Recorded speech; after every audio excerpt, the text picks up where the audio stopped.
കുട്ടിക്കാലത്തുണ്ടാകുന്ന അനുഭവങ്ങൾ നിങ്ങളുടെ ജീവിതത്തെയും സ്വഭാവത്തെയൊക്കെ സ്വാധീനിക്കുന്നു എന്ന് തോന്നിയിട്ടുണ്ടാവും. അതൊരു പരിധി വരെയൊക്കെ സത്യം തന്നെയാണ് കേട്ടോ. ഈ അടുത്തിടയ്ക്ക് പാരന്റ്സിന് അവബോധം കൊടുക്കാനായിട്ട് ഒരു പാരന്റ്സ് ടീച്ചേഴ്സ് മീറ്റിംഗിനിടയിൽ ക്ലാസ് എടുക്കാൻ ചെന്നിട്ടുണ്ടായിരുന്നു ഒരു സ്കൂളിൽ. അവിടെ ഒരു പാരന്റ് പറഞ്ഞത്, എനിക്ക് കിട്ടിയിട്ടുള്ള ചൈൽഡ്ഹുഡിലെ എക്സ്പീരിയൻസസ് കാരണം എന്റെ സ്വഭാവം കുറച്ചൊന്ന് മാറിയിട്ടുണ്ട്. അത് തന്നെയാണ് ഞാൻ എൻ്റെ കുഞ്ഞിലേക്കും പകർത്തിക്കൊണ്ടേയിരിക്കുന്നത്, അല്ലെങ്കിൽ പകർന്നു കൊടുക്കുന്ന ഒരു സ്വഭാവം അതായിട്ട് എനിക്ക് തോന്നുന്നു. ഈ ചൈൽഡ്ഹുഡിലെ എക്സ്പീരിയൻസസ് എല്ലാ പേർക്കും ഉണ്ട്.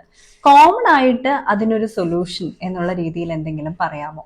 ഞാൻ പറഞ്ഞു, 9 ആറ്റിറ്റ്യൂഡ് നമ്മൾ നമ്മുടെ സ്വഭാവത്തിൽ കൊണ്ടുവരികയാണെങ്കിൽ എത്ര ദാരുണമായിട്ടുള്ള കുട്ടിക്കാല അനുഭവങ്ങളെയും നമുക്ക് എന്ത് ചെയ്യാൻ പറ്റും, ഒരു പരിധി വരെ നിയന്ത്രിക്കാൻ പറ്റും. അതിന്റെ ഓർമ്മകളിൽ നിന്ന് നമ്മുടെ സ്വഭാവത്തെയോ ജീവിതത്തെയോ സ്വാധീനിക്കാത്ത വിധത്തിൽ. അതെന്തൊക്കെയാണ് എന്നാണ് ഞാൻ ആ ബോർഡിൽ എഴുതിയിരിക്കുന്നത്. നിങ്ങൾക്ക് കാണാൻ പറ്റുന്നുണ്ടാവില്ല, എന്നാലും ഞാൻ പറഞ്ഞുതരാം. ഒന്നാമത്തേത് ഡിറ്റർമൈൻഡ് ആയിട്ടുള്ള ഒപ്റ്റിമിസം ആണ്, ശുഭാപ്തി വിശ്വാസം. രണ്ടാമത്തേത് റിലാക്സ്ഡ് ആയിട്ടുള്ള ഒരു കൺട്രോളിനെ കുറിച്ചാണ് പറയുന്നത്. മൂന്നാമത്തേത് നെഗറ്റിവിറ്റി റെസിസ്റ്റ് ചെയ്യുക. പിന്നെ നമ്മളെക്കുറിച്ചൊരു വ്യക്തമായ ധാരണ നമ്മുടെ ഉള്ളിൽ തന്നെ ഡെവലപ്പ് ചെയ്തെടുക്കാനായിട്ട് നമുക്ക് സാധിക്കണം.